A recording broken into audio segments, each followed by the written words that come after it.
dar la vida es dar con generosidad lo que uno tiene y lo que uno sabe, y no tener las fronteras ni siquiera los dolores que nos pueden dejar las angustias de nuestro pasado.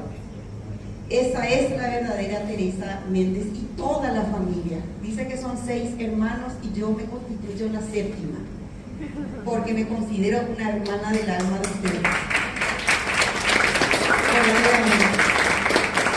Dios nos da el privilegio de tener estas oportunidades en nuestra vida, y yo agradezco inmensamente de que cada una de las personas aquí presentes, que tanto están haciendo por la construcción de nuestro país a partir del gran trabajo intelectual que están desarrollando y que están logrando alcanzar a la educación básica y a la educación secundaria a través de un gran proyecto educativo.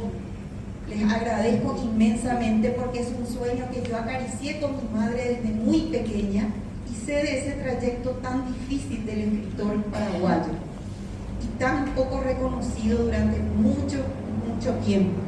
Bueno, hoy vivimos un tiempo diferente y les veo a ustedes con las armas, con el escudo y con la esperanza siempre a través de la palabra de poder construir esa patria nueva que todos necesitamos. Muchísimas gracias, y la noche es para festejar. Muchas gracias.